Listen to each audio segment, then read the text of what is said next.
Hello, আসসালামু আলাইকুম। আশা করি সবাই ভালো আছেন। তো এই ভিডিওতে আমি আপনাদের সাথে কথা বলবো বা দেখাবো যে HTML এর ইমেজ কিভাবে আপনি সেট করবেন। How to add a image. কিভাবে আপনি আপনার কম্পিউটার বা ল্যাপটপ বা ডেস্কটপ থেকে কিভাবে ইমেজ সেট করে HTML ফাইলের মাধ্যমে দেখাবেন। তো এই প্রসেসটি দেখার জন্য আপনি এক্সাম্পল হিসেবে HTML এর যে প্রসেসটা থাকে যে ইমেজ লেখার ক্ষেত্রে দেখেন এখানে হচ্ছে ইমেজ ট্যাগ।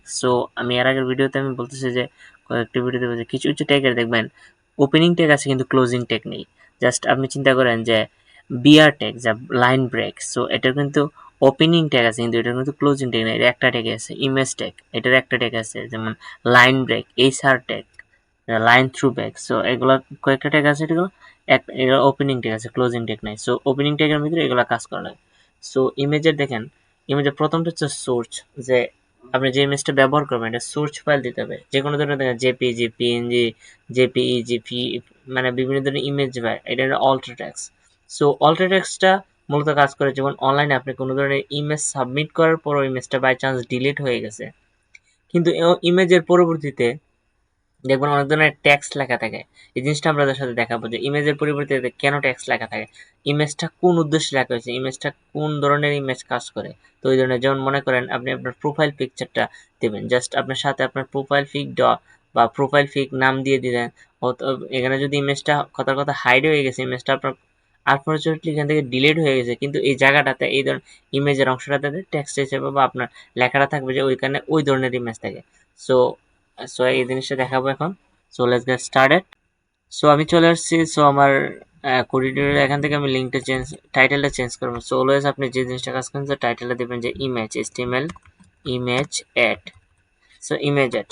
ইমেজ অ্যাড করার জন্য যে জিনিসটা আপনি খেয়াল রাখতে হবে যে এখানে কোনো দেখেন আমি যে ফাইলটা এখানে একটা ফোল্ডার বানিয়ে যে প্রথমে এখানে ফাইল নিয়ে আসছি, দেখেন HTML কোর্স নামে এখানে একটা ফাইল নিয়ে আসছি, কিন্তু এখানে কোনো ইমেজ নেই। আমি কিভাবে এটা ইমেজটা ইউজ করবো, সেটার জন্য দেখেন আমি আমার থেকে দেখেন এখানে কিছু ইমেজ আছে। জাস্ট আমি এখান থেকে একটা দেখেন ওয়ান এটা ইমেজটা কপি করে বা কাট করে, দেখেন আমি এখান থেকে কপি করে আমার যে ফাইলটা আছে দেখেন আমি কোথায় করছিলাম, ডেস্কটপ HTML কোর্স থেকে জাস্ট আমি এটা পেস্ট করে দেবো।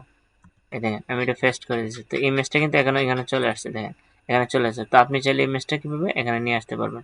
তো এর জন্য আপনি কি করতে হবে, সো ইমেজ লেখার পরে জাস্ট সোর্স দিয়ে দেবেন। তো সোর্স দেওয়ার পরে জাস্ট আপনি এখানে লিখবেন যে 111 লেখার পরে জেপিজি লেখছেন, লেখার পরে কন্ট্রোল শিফট দিচ্ছেন। তো দেওয়ার পরে কি হয়েছে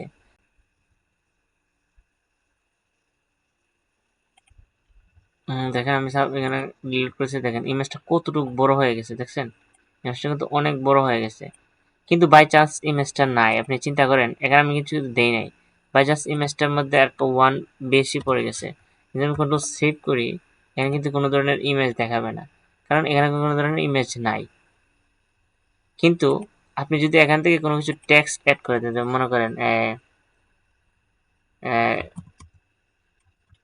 শাহিন পিক, জাস্ট আপনি পিক দিলেন, লেখার পরে কন্ট্রোল সেভ করলেন, সেভ করার পরে এবং তারপরে আপনি জাস্ট দেখেন আমি সেভ করে পুনরায় ইমেজটা দিয়ে দিতেছি, দেখেন এখানে ইমেজটা অনেক বড় হয়ে গেছে। তো এর জন্য আপনাকে সিএসএস প্রপার্টি ইউজ করে ইমেজের ছোট থেকে বড় করা ইমেজটা কিভাবে কাজ করে, জাস্ট এটা থেকে আপনি ইমেজটা ছোট বড় করে নিতে পারেন। দেখেন এটা হলো আমার পার্সেন্টেজ ইউজ করছি, তো অনেক বড় ছিল।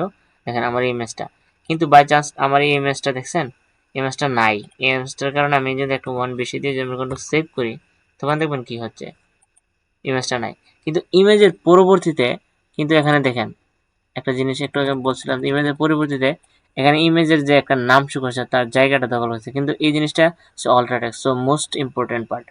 এটি আপনি দেখবেন যারা ডিজিটাল মার্কেটিং করতেছে ইমেজের অলওয়েজ ট্রাই করবেন ইমেজের জন্য একটা পারফেক্ট নাম সিলেক্ট করা।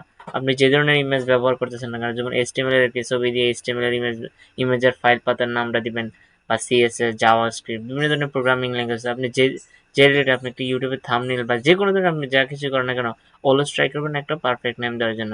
কিন্তু এখন কথা হচ্ছে যদি আমি এখানে একটা ফোল্ডার বানিয়ে যদি জিনিসটা ক্রিয়েট করি তখন কি দিতে হবে, যদি আমি একটা ধরেন মনে করেন আমি এখানে গেলাম, যাওয়ার পর আমি এখানে ফোল্ডার বানাইলাম, যে রাইট ক্লিক করে নিউ থেকে একটা ফোল্ডার বানাইলাম যে ইমেজ, জাস্ট EIMG দিয়ে আমি ইমেজ লেখার পরে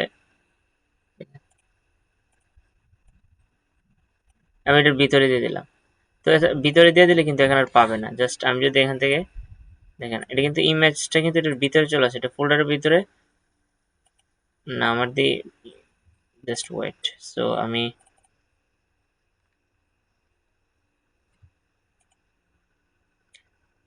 কাট করে আমার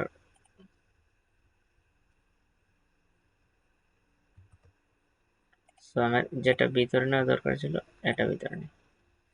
দেখেন, হ্যাঁ, আমার ভিতরে চলে গেছে। জাস্ট দেখেন ফাইলের ভিতরে। এখন কি কি করতে হবে, এখন যদি আমি এটা দেখাই, দেখেন ইমেজটা কন্ট্রোল সেভ করি, এন্ড দেন ইমেজটা দেখাই, কিন্তু ইমেজটা আসবে না।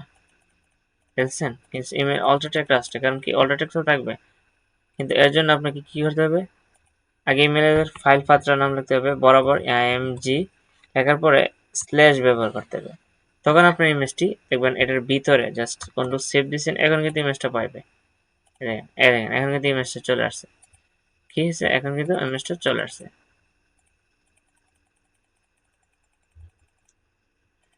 সো অনেক সুন্দর। এই টিউটোরিয়ালটি যদি আপনাদেরকে মানে উপকার হয়ে থাকে, তো অবশ্যই ভিডিওতে লাইক দিবেন, কমেন্ট করবেন, সাবস্ক্রাইব করতে ভুলবেন না। সো পরবর্তী নেক্সট ভিডিওতে দেখা হচ্ছে। So best of luck.